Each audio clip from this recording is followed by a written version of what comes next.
ကဘာပေါ်မှာအန္တရာယ်ရှိဆုံးတောတတဝါတွေကဘာတွေဖြစ်မလဲဆိုတာတင်တွေးဖူးလာခဲ့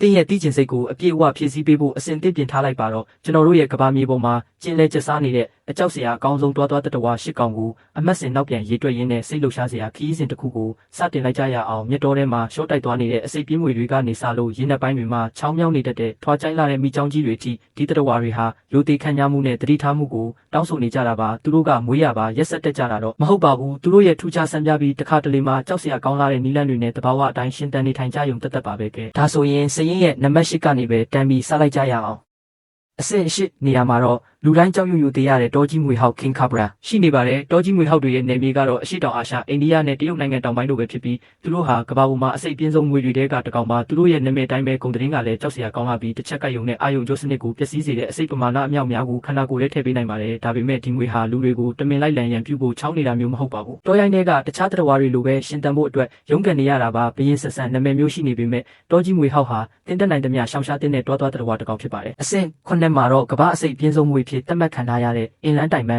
်အင်္ဂလန်ထဲပန်ကိုတွေ့ရပါမယ်။အိုရှန်နီးယားရုပ်စင်းများဒေတာရဲ့ကျန်းတန်းတဲ့ပတ်ဝန်းကျင်ကနေပေါ်ထွက်လာတဲ့ဒီတတဝါဟာတဘာဝတရားထဲမှာရှင်တန်ဖို့ဗီဇအပြည့်ရှိပါတယ်။သူ့ရဲ့အစိတ်ဟာကြွက်သားတွေကိုတည်စေနိုင်တာအတွင်းကလီစာတွေတွေးယူစီးတာဒါမှမဟုတ်အသက်တည်ဆုံးတဲ့အထိဖြစ်စေနိုင်တဲ့အစိတ်တောက်တွေနဲ့ပြည့်နေနေတာပါ။ဒါပေမဲ့မစိုးရိမ်ပါနဲ့အင်လန်တိုင်ပန်ဟာရန်လိုတက်တဲ့တတဝါမျိုးမဟုတ်ပဲလူတွေနဲ့ထိတ်တိုက်တွေ့ဆုံမှုကိုတတ်နိုင်သမျှရှောင်ကွင်းလေးရှိပါတယ်။ဒါတော့မှသူ့ရဲ့တည်စေနိုင်လောက်တဲ့အစိတ်ကတော့တခါတလေမှအသေးငယ်ဆုံးတတဝါတွေဟာအန္တရာယ်ရှိဆုံးဖြစ်တတ်တယ်ဆိုတာကိုသတိပေးနေတယ်လို့ပါပဲ။ဒီငွေဟာခန္ဓာကိုယ်သေးငယ်တာနဲ့ပဲအသက်မတည်နိုင်ဘူးလို့ပြောလို့မရကြောင်းသက်သေပြနေပါတယ်အဆင့်6ကတော့ရန်လိုတက်တာကြောင့်လူသိများတဲ့မွေပွေး Russell's Viper ပဲဖြစ်ပါတယ်ဒီမွေဟာဘလို့စိန်ခေါ်မှုကိုမစိုးနောက်ဆုံးမဲ့အကောင်မျိုးမဟုတ်ပါဘူးအိန္ဒိယထိုင်ဝမ်နဲ့တရုတ်နိုင်ငံတောင်ပိုင်းလိုဒေသတွေမှာနေထိုင်တတ်ပြီးသူ့ရဲ့ရန်လိုတက်တဲ့သဘာဝကြောင့်ပဲနာမည်ဆိုးနဲ့ကြော်ကြားပါတယ်သူ့ရဲ့ရန်လိုမှုဟာသူ့ရဲ့အန္တရာယ်ကြီးမားမှုနဲ့အပြိုင်ပါပဲပြင်းထန်တဲ့နာကျင်ကြိုက်ခဲမှုတွေးထွက်လုံမှုနဲ့အသက်သေဆုံးသည့်အထိဖြစ်စေနိုင်တဲ့အစိတ်မျိုးရှိတာကြောင့်ဒီမွေကိုလုံးဝသွားပြီးမစားနောက်သင့်ပါဘူးမွေပွေးဟာရန်လိုတလောက်အန္တရာယ်နဲ့အလွန်ကြီးမားတဲ့တွားတတဝါတစ်ကောင်ဖြစ်ပါတယ်ကျွန်တော်တို့စရင်ရဲ့အဆင့်9ကတော့ကမ္ဘာအစိပ်ပြင်းဆုံးတတဝါတွေထဲကတစ်ကောင်ဖြစ်တဲ့မွေပုတ်အနက် Black Mamba ပဲဖြစ်ပါတယ်ဒီကြောက်စရာကောင်းတဲ့တတဝါဟာအာဖရိကမှာအခြေစိုက်ပြီးအဲ့ဒီပတ်ဝန်းကျင်ရဲ့ဘရင်တစ်ပါးလိုစိုးစံနေတာပါတည်စေနိုင်တဲ့အစိပ်ကြောင့်နာမည်ကြီးတဲ့မွေပုတ်အနက်ဟာပေါ့တန်သဘောထားလို့ရတဲ့အကောင်မျိုးမဟုတ်ပါဘူးသူ့ရဲ့နာမည်ကိုကြားလိုက်ရုံနဲ့တင်သူ့အကြောင်းသိတဲ့သူတိုင်းစက်တိထားသွားစေနိုင်ပါတယ်ဒီမွေရဲ့အစိပ်ကဘယ်လောက်တောင်ပြင်းတယ်လဲဆိုရင်တစ်ချက်ကိုက်ခံရရုံနဲ့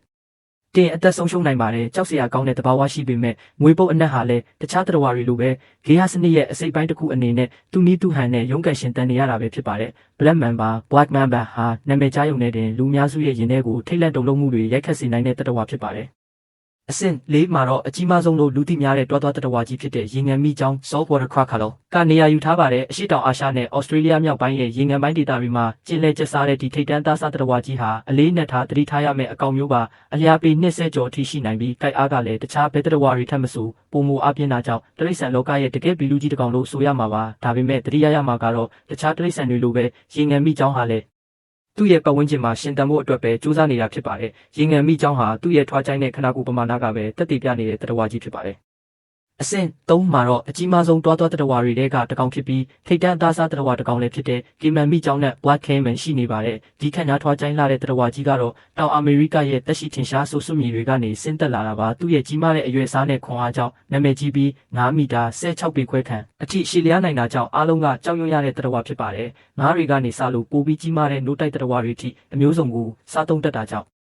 ဂေဟစနစ်မှာသူတို့ရဲ့လွှမ်းမိုးမှုကိုပြသနေပါတယ်။ဒါပေမဲ့သူ့ကိုထိတ်တန်းသားစားတတဝါဖြစ်စေတာကအရွယ်စားတစ်ခုတည်းကြောင့်မဟုတ်ပါဘူး။ကေမန်မိချောင်းရဲ့ပတ်ဝန်းကျင်နဲ့အလွယ်တကူလိုက်ရောညှိထွေရှိမှုနဲ့ကြက်ကြက်ခံနိုင်မှုတွေကပဲသူ့ကိုတကယ်ကိုထူးခြားစေတာပါ။ကေမန်မိချောင်းဟာအစားအစာကွင်းဆက်ရဲ့ထိတ်ဆုံးမှာတကယ်ပဲထိုင်နေတဲ့တွားတတဝါဖြစ်ပါတယ်။အဆင့်2မှာတော့ကမ္ဘာအကြီးဆုံးဖွံ့ဖြိုးနယ်ဝင်တတဝါကြီးဖြစ်တဲ့ကိုမိုဒိုနဂါခမာဒရိုင်ဂန်ကနေရာယူထားပါတယ်။ဒီအေယာမတတဝါကြီးဟာအင်ဒိုနီးရှားနိုင်ငံရဲ့ကျန်းတန်းတဲ့ကုန်းမြေတွေကနေဆင်းသက်လာတာဖြစ်ပြီးအဲ့ဒီဒေသမှာတော့ထိတ်တန်းသားစားတတဝါဖြစ်စိုးစံနေတာပါ။အလျား10ပေအထိကြီးထွားနိုင်တဲ့ကိုမိုဒိုနဂါဟာအားလုံးကသတိထားရမယ့်အကောင်ကြီးဖြစ်ပါတယ်။ဒါပေမဲ့သူ့ကိုကြောက်စရာကောင်းစေတာကအရွယ်စားတစ်ခုလည်းမဟုတ်ပါဘူး။ကိုမိုဒိုနဂါမှာထူးခြားတဲ့လက်နက်တစ်ခုရှိပါသေးတယ်။အဲ့ဒါကတော့သူ့ရဲ့တတွေးပါပဲသူ့ရဲ့တတွေးထဲမှာပြင်းထန်တဲ့အစိတ်တောက်တွေရောနှောနေပြီးအဲ့ဒါကိုသားကောင်တွေကိုမလှုပ်ရှားနိုင်အောင်လုပ်ဖို့အသုံးချပါတယ်သားကောင်ကိုကိုက်လိုက်တဲ့အခါဒီအစိတ်တွေကဒဏ်ရာတွေကိုစီးဝင်သွားပြီးလှုပ်ရှားမရဖြစ်တာရှော့ရတာနဲ့နောက်ဆုံးမှတေဆုံးတဲ့အထိဖြစ်စေပါတယ်ကြီးမားတဲ့အရွယ်အစားနဲ့အစိတ်တင်တတွေးတွေရဲ့တည်စေနိုင်တဲ့ပေါင်းစပ်မှုဟာကိုမိုဒိုနဂါကိုတွားတတဝါလောကရဲ့တကယ်အကြောက်စရာအကောင်းဆုံးတတဝါဖြစ်စေတာပါဒါပေမဲ့တတိယရမှာကတော့တခြားတတဝါတွေလိုပဲသူဟာလည်းဂေဟစနစ်မြချ တွေကိုထိမ့်သိမ့်ဖို့အတွက်အရေးကြီးတဲ့အခန်းကဏ္ဍကနေပါဝင်နေပါတယ်။ကိုမိုဒိုနဂါဟာကမ္ဘာပေါ်မှာအန္တရာယ်ရှိဆုံးတွားတတဝါတစ်ကောင်ဖြစ်ပြီးတွားတတဝါလောကရဲ့တည်စေနိုင်လောက်တဲ့စွမ်းရည်ကိုပြသနေတဲ့သက်သေတစ်ခုပါပဲ။နောက်ဆုံးအဆင့်တက်မှာတော့ဘယ်တော့မှမေးလို့ရမှာမဟုတ်တဲ့ကြိုက်အားကိုပိုင်ဆိုင်ထားတဲ့ကုန်းလိပ်ကြားကြီး Alligator Snapping Turtle ရှိနေပါတယ်။မြောက်အမေရိကမှာအကြီးမားဆုံးရေချိုလိပ်ကြီးဖြစ်တဲ့ဒီလိပ်ပီလူကြီးဟာတမိုင်းမတင်မီခေတ်ကပုံစံမျိုးထူးထူးခြားခြားရှိနေတာကြောင့်လူသိများပါတယ်။ထူထဲလာတဲ့တန်ချက်ကလိုအခွန်ကြီးငှက်စိတ်တလို့နှုတ်သီးပုံစံမေးရိုးနဲ့အကြီးခွန်တွေပြည့်နေတဲ့အမီထူကြီးရှိပြီးအလျားနဲ့1.5 ပေအထိရှိလျားနိုင်ကအလေးချိန်ပေါင်း200ကျော်အထိရှိတတ်ပါတယ်။ဒါပေမဲ့ကုန်းလိပ်ကြအားကြီးကိုတခြားအကောင်တွေနဲ့တကယ်ပဲကွဲပြားစေတာကတော့သူ့ရဲ့အားပြင်းလာတဲ့မေးရိုးပါပဲဒီလိပ်ဟာတိရစ္ဆာန်အားလုံးထဲမှာအားပြင်းဆုံးကြိုက်အားကိုပိုင်ဆိုင်ထားတဲ့အကောင်တွေထဲကတစ်ကောင်ဖြစ်ပါတယ်သူ့ရဲ့မေးရိုးတွေဟာအယိုးကိုယ်တောင်ဖျက်တောက်နိုင်လောက်တဲ့အားနဲ့ဟပ်ပိတ်လိုက်နိုင်တာကြောင့်သူ့ရဲ့ဂေဟစနစ်ထဲမှာတော့ကြောက်စရာကောင်းတဲ့အမဲလိုက်တတဝါတစ်ကောင်ဖြစ်ပါတယ်ကြောက်စရာကောင်းတဲ့ရုပ်တွင်နဲ့ပြင်းထန်တဲ့ကြိုက်အားရှိနေပေမဲ့လည်းကုန်းလိပ်ကြားကြီးတွေဟာသူတို့နေထိုင်ရာရေပြင်ဂေဟစနစ်များခြေကိုထိမ့်သိမ်း